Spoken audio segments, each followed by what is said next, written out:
Hello students, मैं वर्षा Madhav commerce classes में आपका हार्दिक अभिनंदन करती हूँ। हमारा टॉपिक चल रहा था मैक्रो इकोनॉमिक्स। मैक्रो इकोनॉमिक्स में हम इंट्रोडक्शन पढ़ रहे थे। इंट्रोडक्शन में हमने देखा था कि मैक्रो इकोनॉमिक्स क्या होता है और माइक्रो इकोनॉमिक्स क्या होता है। Macro economics means economy as a whole, पूरी कंट्री की इकोनॉमी की स्टडी करना, और micro economics means study of individual की स्टडी करना। अब नेक्स्ट टॉपिक है scope of macro economics. Macro economics का क्या स्कोप है, उसका क्या एरिया है, area and field of study, क्या उसका फील्ड है। Estimation of national income and related aggregates. Macro economics की स्टडी हम नेशनल इनकम एस्टिमेट करने में करते हैं। अब नेशनल इनकम क्या होती है, उसको डिफाइन कौन करता है, मैक्रो इकोनॉमिक करता है। उसकी कैलकुलेशन कौन करता है, मैक्रो इकोनॉमिक में की जाती है। और उससे रिलेटेड एग्रीगेट क्या है, ये सब कहाँ स्टडी की जाती है, मैक्रो इकोनॉमिक में की जाती है। अब नेशनल इनकम मीन्स ऐसी इनकम जो हमारी कंट्री के रेजिडेंट द्वारा अर्न की जाती है वन फाइनेंशियल ईयर में। और दूसरी बात है कि उसको कैलकुलेट करने के लिए एग्रीगेट्स क्या है। Aggregates means for example GDP, GNP, इन सबको कैलकुलेट करके हमारी नेशनल इनकम आती है। Second one is theory of employment. अब हमारी कंट्री में कितना एम्प्लॉयमेंट है, कितना अनएम्प्लॉयमेंट है, ये सब देखना मैक्रो इकोनॉमिक में आता है। अब it study theory related to employment and unemployment. एक इसमें दे रखी है कीन्स थ्योरी। कीन्स थ्योरी के थ्रू हमें पता लगता है कि अनएम्प्लॉयमेंट के कॉजेस क्या है, क्या रीजन है हमारी कंट्री में इतना अनएम्प्लॉयमेंट है, इतनी पॉवर्टी है, उसके रीजन क्या है और उनसे दूर कैसे हुआ जा सकता है, वो सजेस्ट कौन करता है, मैक्रो इकोनॉमिक करता है। Third one is theory of money. Money का हमारी कंट्री के डेवलपमेंट में बहुत इफेक्ट पड़ता है। तो मनी कैसे क्रिएट होती है, मनी बैंक्स के थ्रू क्रिएट होती है।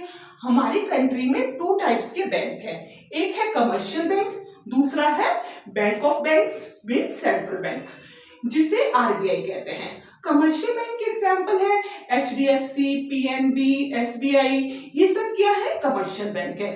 अब इसमें creation of money by commercial bank, commercial bank कैसे मनी से मनी क्रिएट करता है और जनरेट करता है ना, तो वो कैसे क्रिएट करता है, ये सब कहाँ डिसाइड होता है, मैक्रो इकोनॉमिक में डिसाइड होता है। दूसरा ये है role of central bank.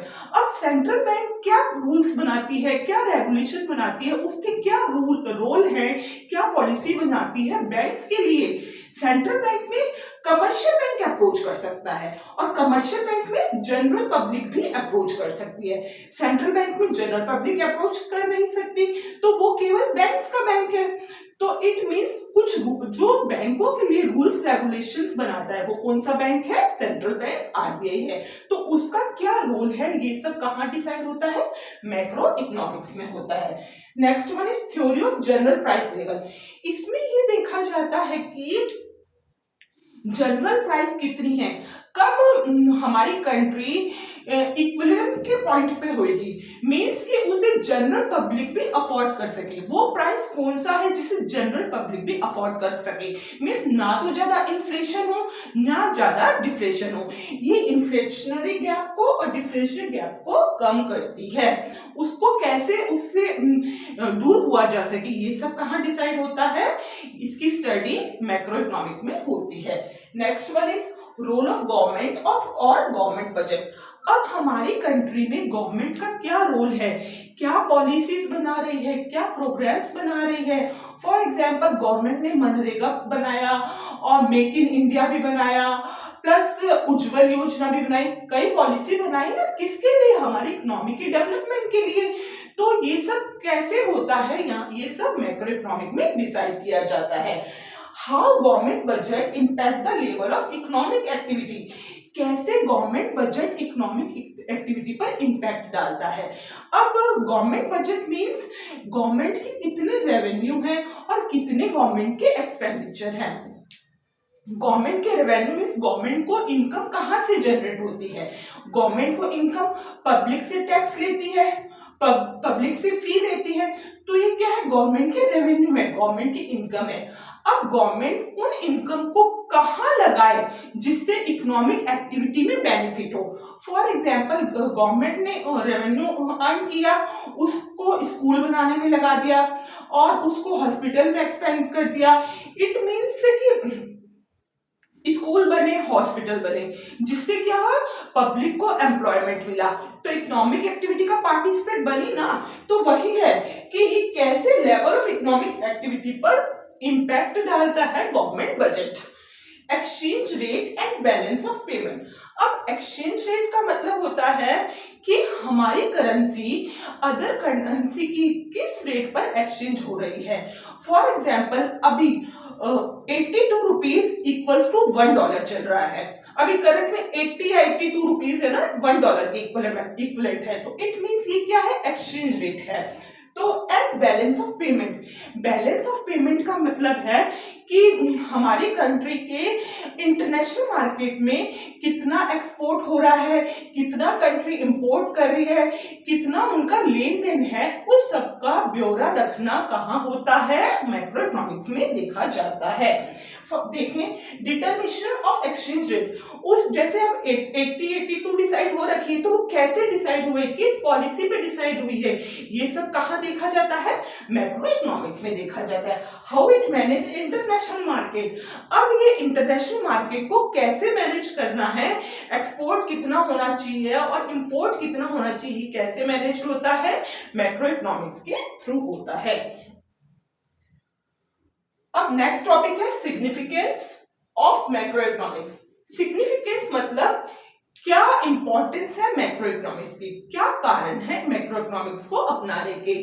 First one is, सभी पॉइंट लगभग सेम है। तो डिस्क्रिप्शन ऑफ इकोनॉमी, पूरे इकोनॉमी को डिस्क्राइब करने के लिए मैक्रो इकोनॉमिक्स जरूरी है। अब इकोनॉमी को कैसे डिसाइड करेंगे, नेशनल इनकम को कैलकुलेट करके इकोनॉमी को डिसाइड करेंगे, कितनी इस पे एम्प्लॉयमेंट है इससे डिसाइड होगा, गवर्नमेंट बजट क्या है इससे डिसाइड होगा। तो वही है, उस तो एस्टिमेशन ऑफ नेशनल इनकम से हम इकोनॉमी को डिस्क्राइब कर सकते हैं, और study of employment, government budget. अब नेक्स्ट वन है road map of growth and development. अब हमारी कंट्री के डेवलपमेंट और ग्रोथ का ये रोड मैप है। रोड मैप मतलब वे है, रास्ता है। अब कैसे है, programme and policy are drawn for economic growth and development by analysing the need of economy. अब गवर्नमेंट क्या करती है, पॉलिसी बनाती है, प्रोग्राम्स बनाती है, किस लिए बनाती है, अपनी इकोनॉमी के डेवलपमेंट के लिए, उसकी ग्रोथ के लिए। ये सब कहाँ होता है, मैक्रो इकोनॉमिक्स के थ्रू होता है, इसीलिए मैक्रो इकोनॉमिक जरूरी है। नेक्स्ट वन इज, अब वो देखते हैं, यहाँ पर देखें पहले, by analysing the need of economy, economy की क्या नीड है, उसको क्या चाहिए, मतलब कहाँ रोड बनानी है, कितना वाटर चाहिए, कहाँ कहाँ स्कूल होने चाहिए, क्या नीड है। प्लस अब उस नीड को फुलफिल करने के लिए इकोनॉमी के पास रिसोर्सेज हैं या नहीं है। ऐसे नहीं कि हमारे पास है 10 करोड़, हमें खर्चा करना है 100 करोड़, ऐसा भी नहीं होना चाहिए। मतलब कि उतने मीन्स होने चाहिए, तो उसके अकॉर्डिंग वो वे डिसाइड करने में ये इंपॉर्टेंट रखता है। अब नेक्स्ट है economic stability. Macro economics help achieve economic stability. अब इकोनॉमिक स्टेबिलिटी वही चीज है कि कहां पर जनरल इक्विलिब्रियम पॉइंट है, कहां पर इन्फ्लेशन है, कहां पर डिफ्लेशन है, उन दोनों के बीच का पॉइंट डिसाइड करने में मैक्रो इकोनॉमिक्स जरूरी है। किसके थ्रू होगा, अब इकोनॉमिक स्टेबिलिटी किसके थ्रू डिसाइड होगी, मॉनेटरी पॉलिसी के थ्रू प्लस फिस्कल पॉलिसी के थ्रू। अब मॉनेटरी पॉलिसी कौन डिसाइड करता है, आरबीआई। मॉनेटरी पॉलिसी मतलब मनी से रिलेटेड पॉलिसी कौन डिसाइड करता है, आरबीआई। मैंने अभी आपको बताया आरबीआई कौन है, बैंक ऑफ बैंक्स है। इट मींस मनी से रिलेटेड जितने भी रूल्स और रेगुलेशन होंगे, जितनी पॉलिसीज होगी, कौन बनाएगा, आरबीआई बनाएगा। इसके अलावा है fiscal policy. Fiscal policy means budgetary policy. Budget policy कौन बनाता है, गवर्नमेंट बनाती है, और गवर्नमेंट डिसाइड करती है कि कितना पैसा कहाँ लगाना है और कितना पैसा यहाँ नहीं लगाना है। मींस वो सब डिसाइड गवर्नमेंट करता है। Next one is balance of payment status. अब इसके थ्रू ये देखा जाता है कि हमारी कंट्री की परफॉर्मेंस अदर कंट्री की परफॉर्मेंस की तुलना में कितनी ग्रोथ कर रही है, कितना हमारी कंट्री का डेवलपमेंट है। Reveal performance of our economy in relation to other countries की तुलना में हमारी क्या परफॉर्मेंस है, बैलेंस ऑफ पेमेंट कितना है कि हम आगे एक्सपोर्ट कर पाएंगे, ये सब देखना मैक्रो इकोनॉमिक के थ्रू किया जाता है। बैलेंस ऑफ ट्रेड क्या शो करता है? Capacity of export, compulsion to import. अब वो देखता है कि हमारे में इतनी कैपेसिटी है कि हम एक्सपोर्ट कर पाए, और दूसरा है कि हमें क्यों इंपोर्ट करना पड़ रहा है, क्यों कंपल्सरी हो गया है इंपोर्ट करना। तो इसी को दूर करने के लिए अभी हमारे प्राइम मिनिस्टर ने बीच में क्या बनाया था? मेक इन इंडिया बनाया था, जिससे क्या हो कि ज्यादा से ज्यादा कमोडिटी हमारे इंडिया में हो। यही सब देखने के लिए मैक्रो इकोनॉमिक बहुत जरूरी है। Problems of poverty and environmental pollution. अब पॉवर्टी से कैसे दूर हुआ जाए, उसके लिए क्या पॉलिसीज अपनाई जाए, एनवायरमेंट पोल्यूशन जो हर जगह हो रहा है उससे कैसे उपचार किया जाए, उसकी क्या रेमेडीज है, ये सब मेथड अपनाती है, मॉडल्स अपनाती है, मैक्रो मॉडल्स, जो ये पहचानती है कि ये प्रॉब्लम्स को कैसे दूर किया जाए। ये सब कहाँ होता है? मैक्रो इकोनॉमिक में होता है। Next one is policy formation. Macro economics variable मैंने आपको बताया था कि मैक्रो वेरिएबल कौन से होते हैं? Aggregate demand, aggregate supply, total consumption, ये सब क्या है? मैक्रो वेरिएबल है। One consumer demand, one producer supply, ये सब क्या है? माइक्रो वेरिएबल है। तो अब मैक्रो वेरिएबल होते हैं, उसके थ्रू हम क्या डिसाइड करते हैं कि गवर्नमेंट हमारी इकोनॉमी की ग्रोथ और डेवलपमेंट की पॉलिसी डिसाइड की जाती है। इन सब के लिए ये सब हमारा एरिया है जहां पर मैक्रो इकोनॉमिक काम आती है, और मैक्रो इकोनॉमिक क्यों जरूरी है, उसकी सिग्निफिकेंस ये सब है। तो आपको ये सारे पॉइंट याद करने हैं, मतलब कि ये सब बुक के चैप्टर नेम है तो ऑटोमेटिकली आपको याद हो जाएंगे।